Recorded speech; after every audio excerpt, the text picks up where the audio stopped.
There's a podcaster, Kirby Werby, who has a method that people refer to as the Kirby Werby method. The Kirby Werby method for afterthought heals.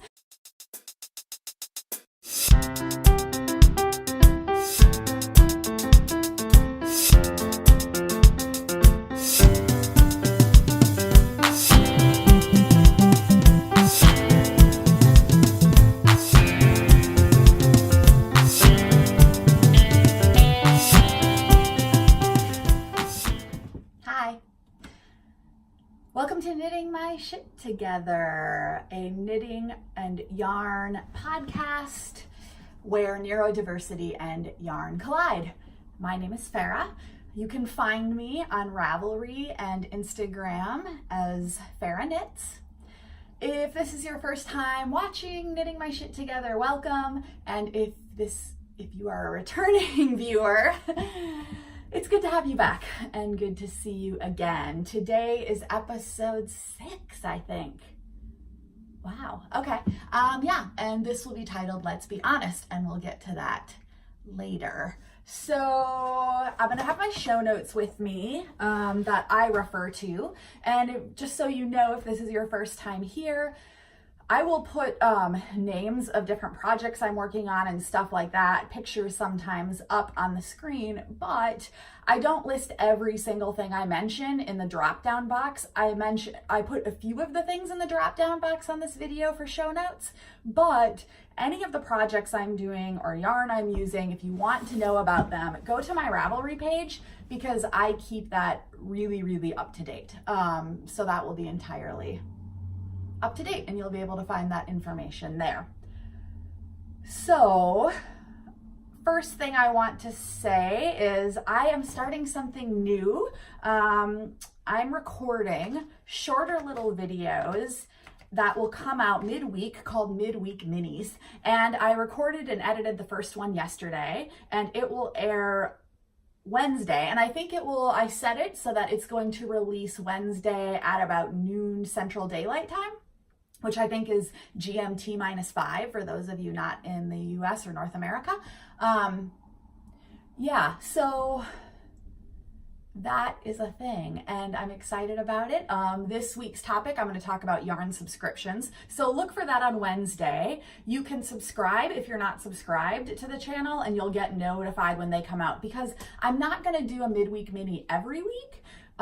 It's just going to be random because sometimes I have short little topics that I want to talk about that don't really fit to add on to the show. It would just make it way too long. So I thought this would be a fun way to do some midweek content occasionally. And I'm going to take my sweater cardigan off because it is warm. I thought I needed a cardigan and it's quite warm. And I have to keep the window shut because car traffic. So if you hear cars going by, I live on a kind of busy street. And so, that's that. Okay. So look for the midweek mini coming out Wednesday. It will be my first one. Also, I wrote a note to myself in today's notes after recording it yesterday. I made the title slide for it and everything, and then realized at the end after I'd uploaded it that I put a hyphen in midweek, and I just want to officially say that I know midweek is one word and does not need to be hyphenated. It was just a mistake and I will fix it for next week, but after doing all the formatting and all the things, I didn't feel like going back and redoing it all. So that's just how it's going to be this time. Next time it'll be better. Okay, so that's that. Also, in terms of today's episode, I'm going to talk about it's just stuff going on in life. I'm going to start putting that at the end of the show. And this week I have something kind of important to talk about and kind of honest and vulnerable, hence why I named today's episode Let's Be Honest. So if you would stick around till the end of the show to hear that, it's kind of important in terms of me being able to be honest in this space that is knitting my shit together. So yeah. Okay, so let's move along to FOs. I have finished objects this week, everybody. And prepare to be impressed if you're a regular viewer. My first FO is I finished my Mother's Day socks. here they are. I don't own a sock blocker yet. I really need to get one so that I can put these on blockers for you because I know they'll show up better. That is a down the pipeline thing. I'll do it. So this is the Slip Stitch Lines pattern by La Maison de Saba. It's a free pattern on Ravelry. And I knit these socks up using Urban Girl yarns in the Admiral Grace Hopper colorway. It's on my Ravelry page. And these are going to my mom for Mother's Day. And I really like how those slip stitches carried up with this yarn. It looked really good. Yeah. They were good to knit. My bind off is tight. And I thought I did a loose bind off, like one that was designated a loose bind off. And I'm not a super tight knitter. So I might later in this week, if I have the gumption, well, I mean, I want my mom to be able to get this on and off her foot easily, obviously. So I'm gonna rip out the bind off and just re-knit the bind off. And I watched the YouTube video for Jenny's super stretchy bind off. And I'm gonna use that method because I've never tried that before. And just so you know, that YouTube video, Andrea Mowry made, and it is in my mentions playlist. So YouTube videos that I mention here for reference are in my mentions playlist, tutorial ones and ones I found helpful. And so I added that already, so you can find that there. So that's my first FO. Yay. Okay. And then I have another FO, another pair of socks. So you'll remember last week I said that I was gonna try an afterthought heel for the first time and that I would do it first on one of the socks I'm knitting for my youngest child's college box o socks. And I did. And I love how an afterthought heel bullseyed and worked out in this stripe pattern. So yeah, these are just a vanilla striped ankle sock pattern. I kind of make up as I go with an afterthought heel. I used there's a podcaster, Kirby Werby, who has a method that people refer to as the Kirby Werby method. The Kirby Werby method for afterthought heels. And I used that and loved it. I don't have any holes in the corners at all. And it's nice not having to pick up stitches. And that video is already in the mentions playlist on my channel. So you'll be able to find that there. These turned out great. I think my child will be able to I don't think I'll have to redo the bind off on these. I'm gonna have them try these on and see how it goes. But that's my second finished object. I'm pretty proud of myself because those socks felt like they were going forever and it feels good to have them done. I mean, they were fun to knit. I just think like I said, I've had to rip them out and start over for just so many silly reasons that it felt good to have them done. So now let's talk about whips. I have several works in progress going on to talk about. The first is Hermione's Everyday Socks. How have I never knit this pattern? So I know everybody has knit a pair of these practically on Ravelry, and I never had. So this yarn is gorgeous, and it is from my yarn subscription box through Forest Fiber Arts. It is the May color of the month called Mayflowers, and it is knitting up so lovely. And I'm going to talk about it, this specifically in my midweek mini, what I learned about color in it. But aside from the color, which is gorgeous, I own this and another skein of Forest Fiber Arts, but I hadn't knit with them yet. I'd seen them and was like, oh my God, they're beautiful, but not knit with them. This is dyed using Forest Fiber Arts 4-ply base, sock base, and I can't remember what the percentages are, maybe 80-20 merino nylon. It is amazing feeling. So it is so soft. And look at the great stitch definition I'm getting. It's not splitty. I love the twist on it.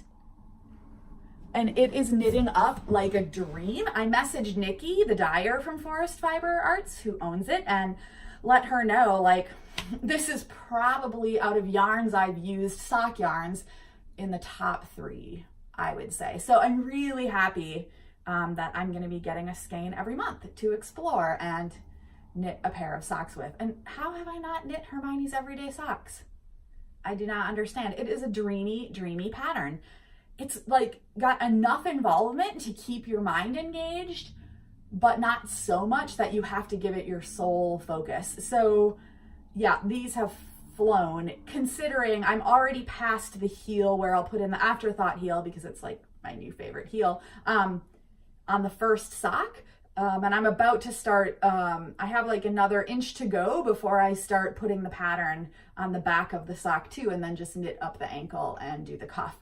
But really loving knitting these. It's a pleasurable pattern to knit, and I'm loving it. So my Hermione's Everyday Socks are on the needles.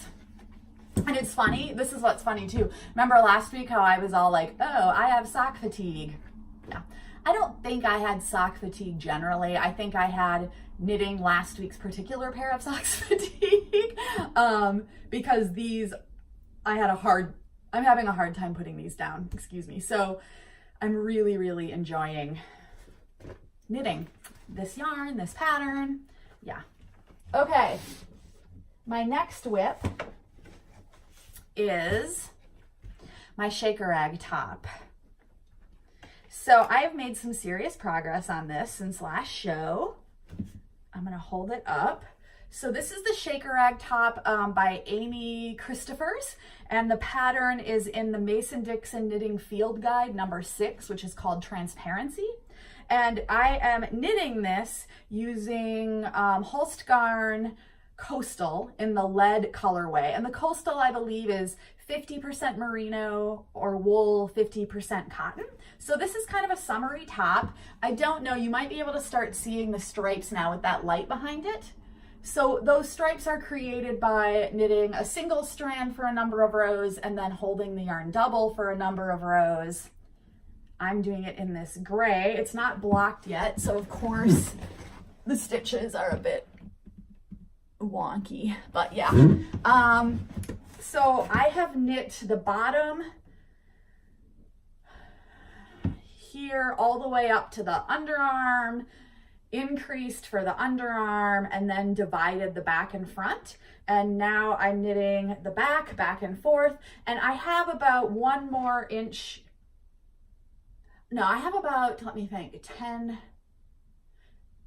I'm almost to 37. So I have like 15 rows left to knit maybe. And then I will do the shoulder and neck decreases, which you do simultaneously with this. And then I'll knit the front and it will be done and ready to block. So hopefully this will be an FO by next week, because the next thing I'm casting on is the Maritimo. I think that's how it's said. I forget always.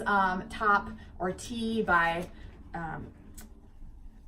Caitlin Hunter of Boyland Knitworks, and I have the yarn. I've swatched for it. I'm not going to show anything yet. I'll show it next week when I start, but I'm excited to cast on. But this has been a really pleasant knit as well.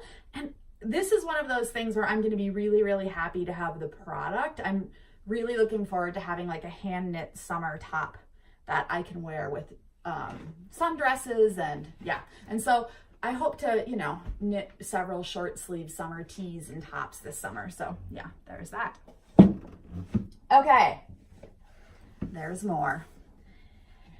My next whip is the Spring Cleaning Shawl by Stephen West, and I am knitting it using various skeins. It's kind of meant to be a pattern to use up minis, and also to kind of highlight those special skeins that you don't know what else to put with. So I'm going to kind of sneak up closer here to show you what I've got going on.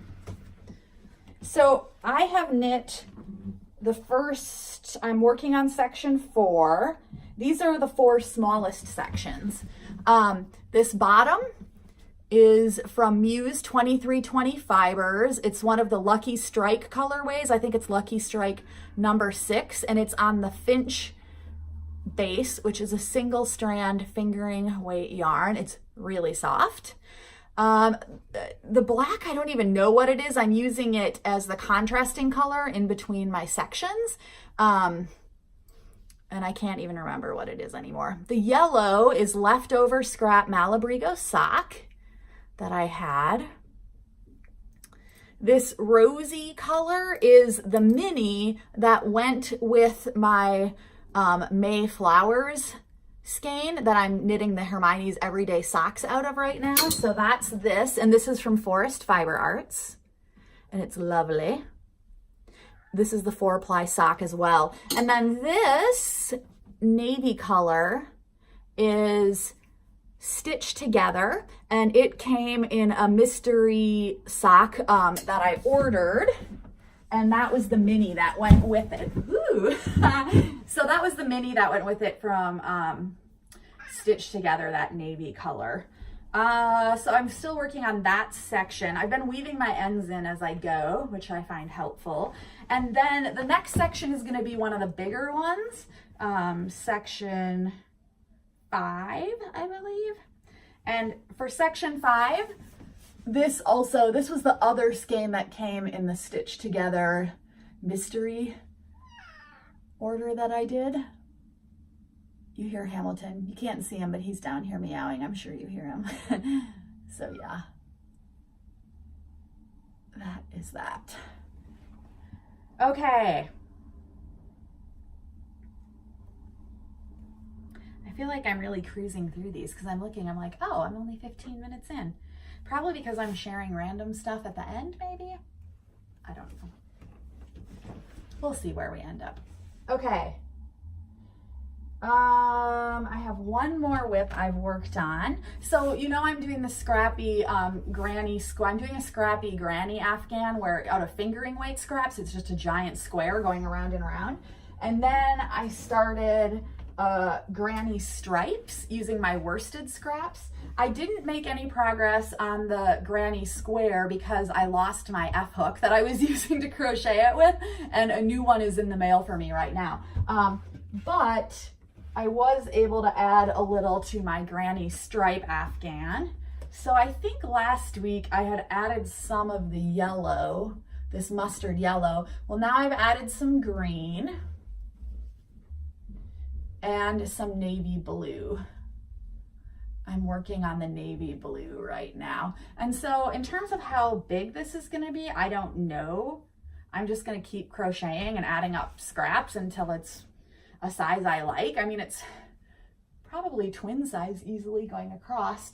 The bottom cast on edge, this is my first time really chaining this, doing a lot of crochet, and I think I definitely made the initial chain too tight, but live and learn. It's a learning process. So next time I do one of these, because I'll just probably perpetually be making granny square and granny stripe blankets for my scraps. So next time I'll make sure I do my initial starting chain more loosely because I don't know how to undo it. And frankly, I don't care enough to undo it, even if I did know. So that's what I made progress on. Hopefully I'll get more work done on that. Some nights when have been knitting a lot, I'll just be like, okay, I'm just gonna chill for like 20 minutes and crochet before I go to bed. So that's usually when I work on that. Okay, I think that is it for whips. Let me make sure. Yeah, that's it for whips. So before I go on to acquisitions and life in general stuff, I want to talk about our mental health moment and do our mental health moment. Today's topic could be, I don't know if it'll be controversial. We'll see. I guess we'll find out. So I came across this article in the Washington Post, and I'd found it because one thing I've been chewing on and thinking about a lot is how inpatient psychiatric care is really stigmatized and sensationalized, and how that could be a barrier to some people getting care. So first, from the NAMI website, the National Alliance on Mental Illness, they have a section called Mental Health by the Numbers, and I will put a link to that in the show notes in the drop-down box below. But just so you know, these are the stats they provide on the consequences of lack of treatment for mental illness. Serious mental illness costs America $193.2 billion in lost earnings per year. Mood disorders, including major depression, dysthymic disorder, and bipolar disorder, are the third most common cause of hospitalization in the US for both youth and adults aged 18 to 44. And these are stats for the United States.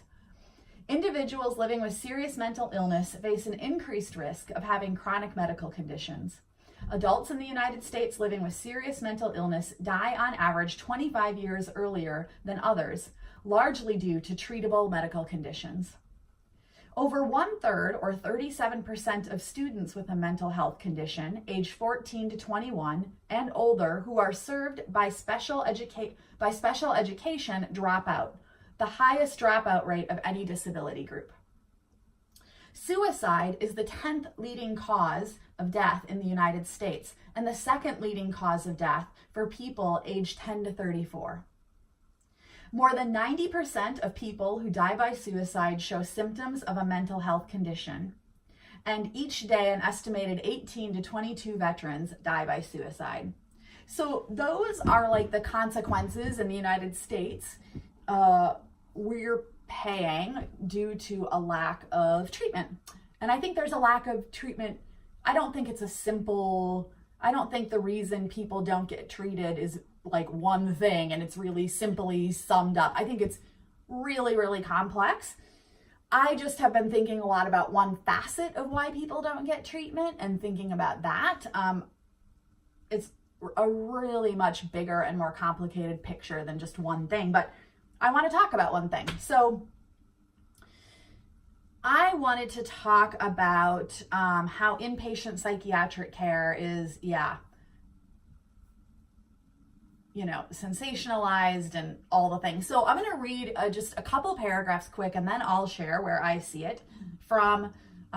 This is an article by Nathaniel Morris. It was published July 23rd, 2017 in the Washington Post in their health and science section.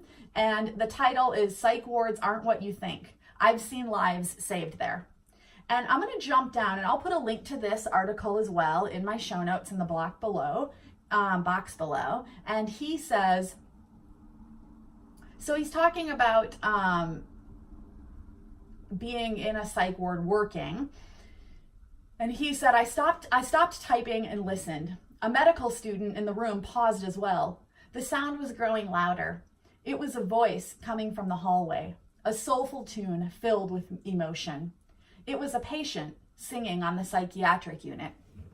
The psych ward, he uses air quotes, remains among the most stigmatized places in modern medicine. Despite more accepting public attitudes toward mental health care, inpatient psychiatric units continue to evoke frightening images of patients strapped to beds, electroconvulsive therapy, and rooms with padded walls. These damaging stereotypes are everywhere. Films exploit psychiatric floors as stages for horror. Travel guides tout tours of haunted asylums. Companies still design Halloween rides around psychiatric care. In San Francisco, where I live for my work as a resident in psychiatry, it's not unusual to see tourists walking around wearing Alcatraz Psycho Ward apparel. Psychiatric units continue to be the hidden corners of hospitals, the secluded floors that many hope to avoid. Patients openly chat with friends and family about trips to emergency departments, primary care clinics, and even operating rooms. But this isn't so for stays on inpatient psychiatric units. These are the places that no one likes to talk about. And it's true, I believe, in my opinion. I do see it stigmatized. Okay, American Horror Story, I've never watched it, but they have a whole season filmed around the theme of an asylum and a psych unit.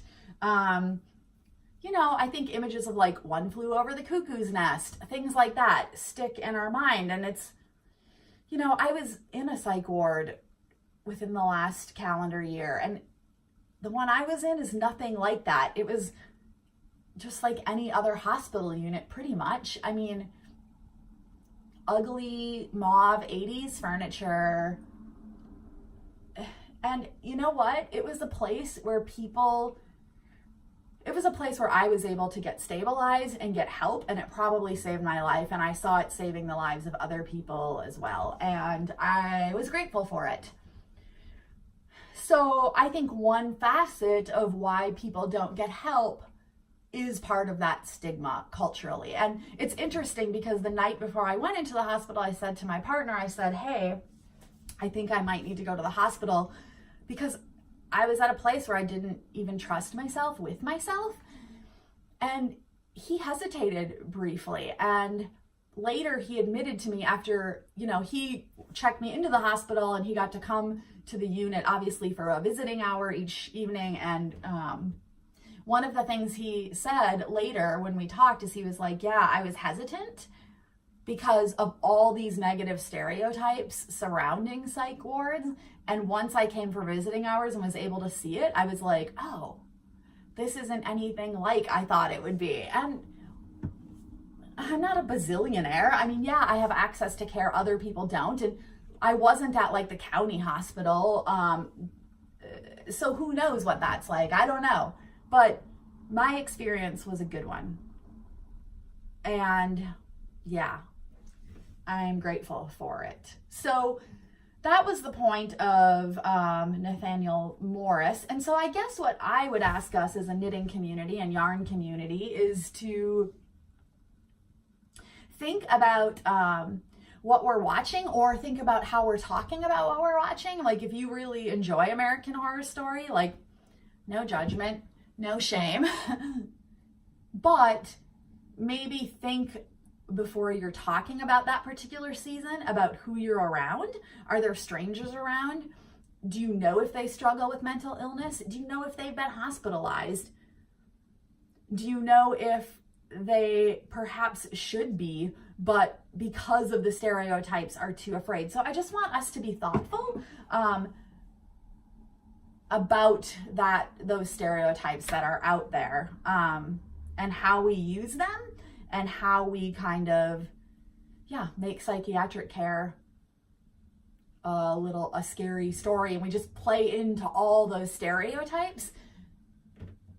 And there's a lot of people getting help there. I'm sure there are people who've had negative experience as well. I know historically there's a whole history with asylums and psychiatric care that is really, really negative. And I get that. And I want to explore that in another show. However, modern day, and I'm sure there are still negative things that happen to people that I can't fathom, but there are also a lot of people who get help. And I don't know, I think about it this way. Would we ever dream of like having a show, a television show themed on like a horror story around a cancer unit, or a diabetes unit where they do, no, we wouldn't. But like, it's okay when it's a mental illness, I think.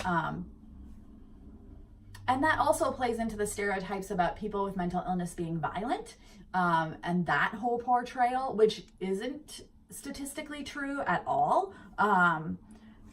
People with mental illness typically are the victims of crime rather than the perpetrators of crime. They're statistically way more likely to be victims of crime. So yeah, let's think about that and think about what images are out there. I know there's a fiber company called Asylum Fibers that has blood spatter on their name, and I don't know a lot about them. I think it's out in the East Coast, but yeah, like, would we ever name a yarn brand like Cancer Fibers? Probably not. Or Cancer Ward Fiber? I don't know. So yeah, that's all. Let's just be thoughtful and kind to one another. And that's my mental health moment. I want to talk about the stigma around psychiatric care. And I get there's lots of different experiences, and maybe people watching have had a really negative experience, and that is a completely valid experience. And I am going to talk about that in an upcoming episode. but there's also people who aren't getting help because of the stigma and negative stereotypes surrounding inpatient care. So I'd love to hear your thoughts. Sorry, I'm all coffee. I think it's like allergies because everything's blooming here. And I've been coughing the past couple of days, but it's not getting worse. And I think it's allergies. So yeah, sorry about the tangent. Comment below if you'd like to share your thoughts. Just comment kindly, please. Yeah, like rude or mean comments or like, I will completely monitor the comment board, just so you know. And if somebody puts something that's really mean to another person, I'm gonna delete it. That's just all there is to it. Okay. So that is all of that. Now let's get on to acquisitions, and then I will close today's show with life in general. Acquisitions. So there's a story here in acquisitions. You might remember last episode, my sock fatigue episode, how I was saying when I finished my Mother's Day socks, I had to do Father's Day socks for my dad, and how I really didn't want to. Well, I'm not going to, even though I'm doing Hermione's everyday socks. Sorry, I'm trying to pull something up right here that I want to share with you. Even though I am knitting Hermione's everyday socks, I still don't want to knit socks for my dad. I think part of my reason I'm knitting the ones I am is because they're for me, and I realized, wow, I hardly have any hand knit socks. So I'm gonna knit a whole bunch for myself because I want to, and my youngest. I'll keep working on those. But all of it to say, I have to pull up this comment. Somebody, a viewer, commented.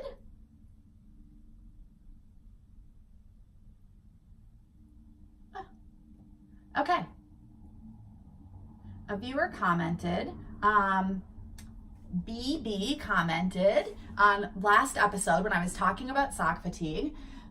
They said, hats make a great gift too. My dad was so excited to receive the toque and scarf I sent him. He actually sent a selfie text to me. Also nice about hats, you can see the person wearing it. Hats are great portable knitting and great summer knitting. If your dad is a deer hunter, because I mentioned that, and that he might need a dress hat, check out Deary Me Hat by Caitlin Shepard. It's a really fun knit, and I did check it out, and it does look really fun. For a simpler hat, she also has one called the Current Hat. It's totally reversible and has great texture on both sides. Caitlin's patterns are really well written. So, yeah, I'll put a drop down thing here of what she wrote, or what they wrote, BB. Thank you for your comment, BB. I really appreciate it. Yeah, so I made a decision. I'm not knitting my dad's socks. I'm knitting him a hat. I was inspired by BB. So the day that comment was posted, I got an email from Brooklyn Tweed saying that they launched a new website and were having like a 15% off if you used a certain code, like welcome15 to their new website.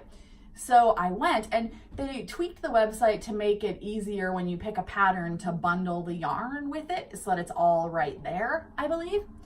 So I got a pattern and yarn to do a hat for my dad.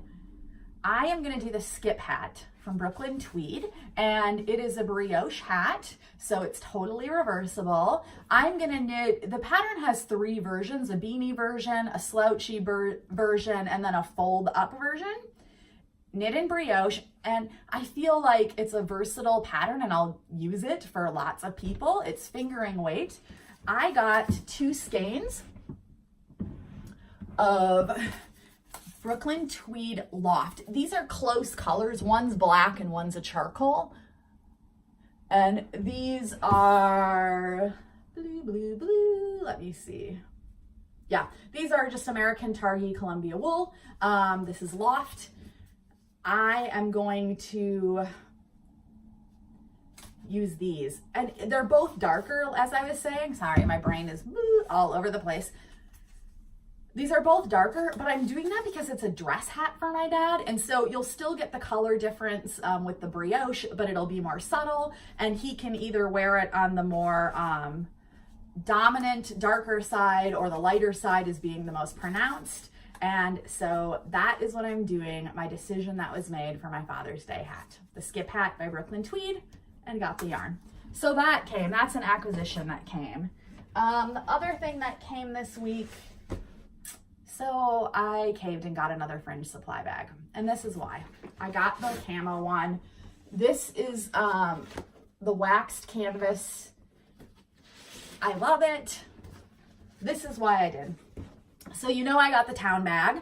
And I really wanted to be like, I don't have to spend all that money on a fancy pants bag. It's probably not, but I loved it.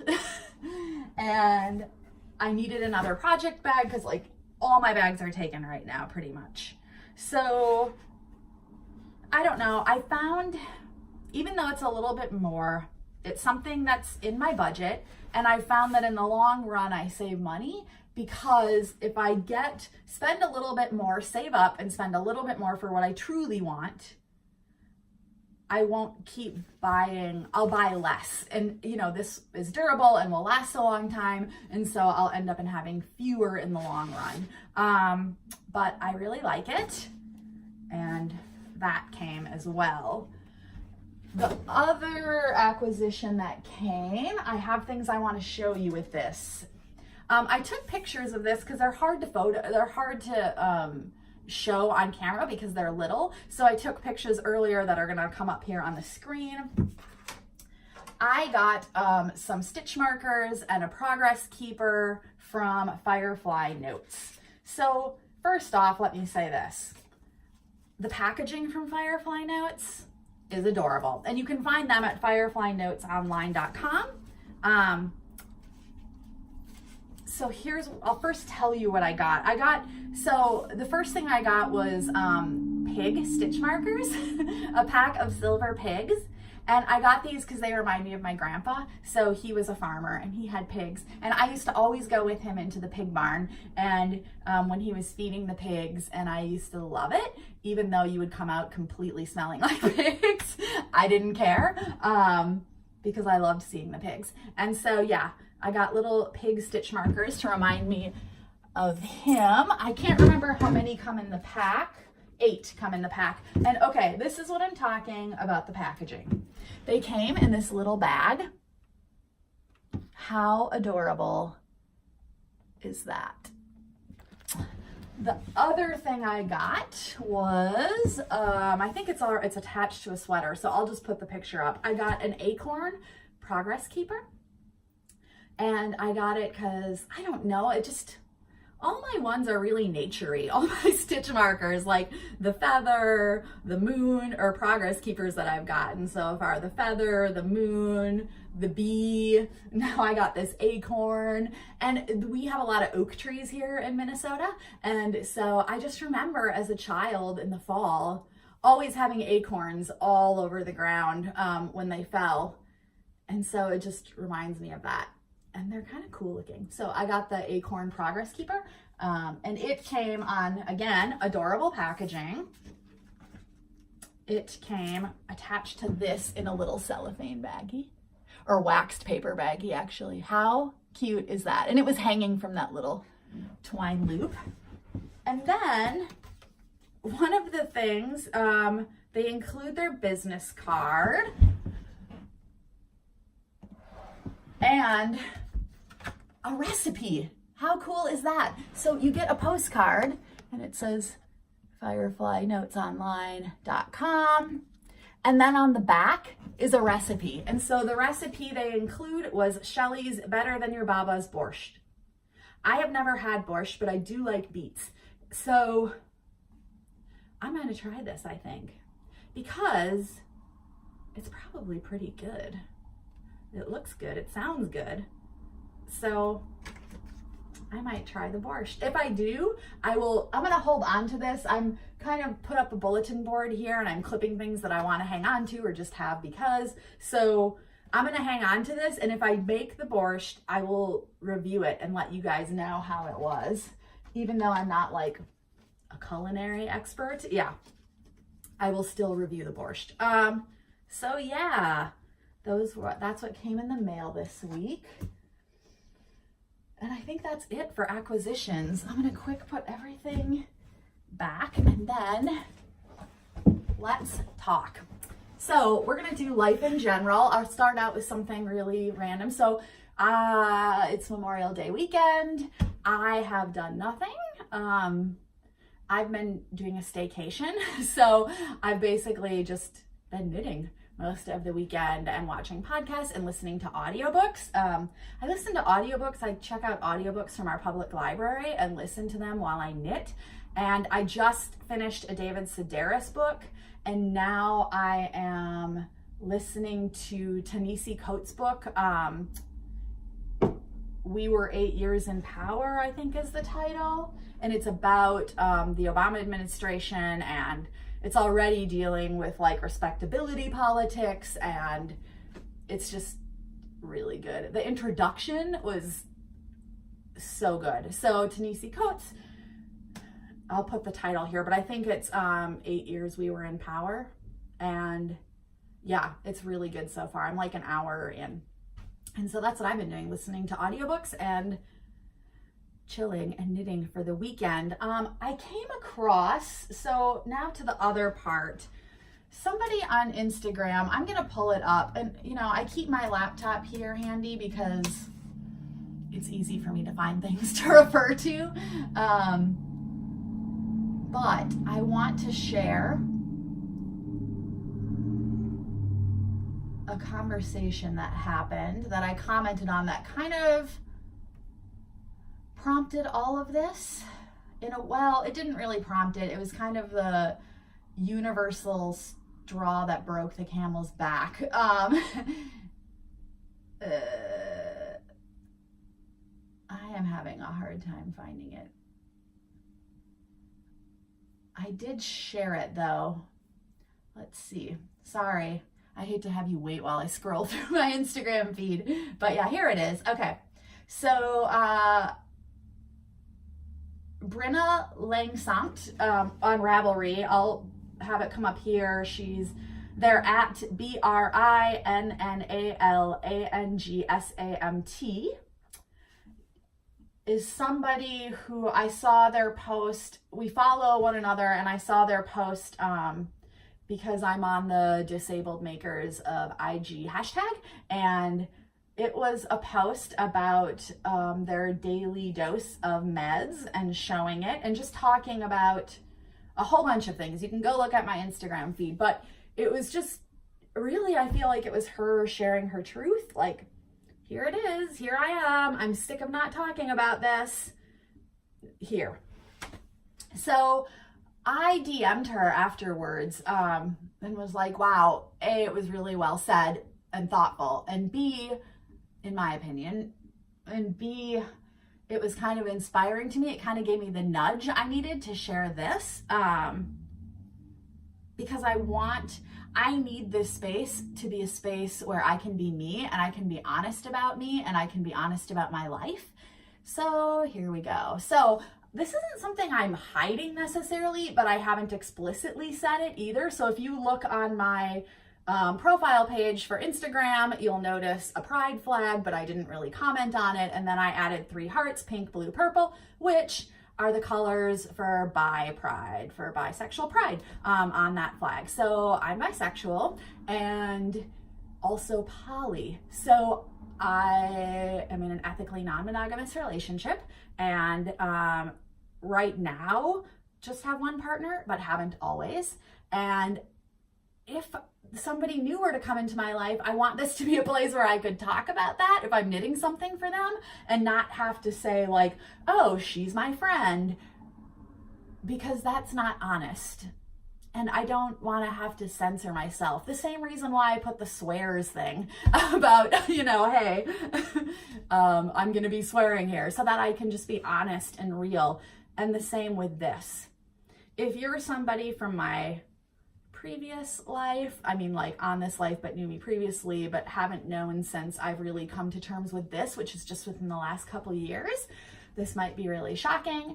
You might be disappointed, you might be offended, and that's okay. Like, you can have all those feelings if you could just not share them with me because I'm really doing the best I can right now. And this is kind of scary to say. So like my parents don't even know yet. I'm not even out to my mom and dad yet, but they don't really watch this podcast. I know they don't. I don't even know if they know how to get on YouTube. If they do or find out about this, hi mom and dad, I'm bisexual. But my plan is to share it with them. It's just now is not the time. In my relationship with them, I needed to sort through stuff having to do with my mental illness first.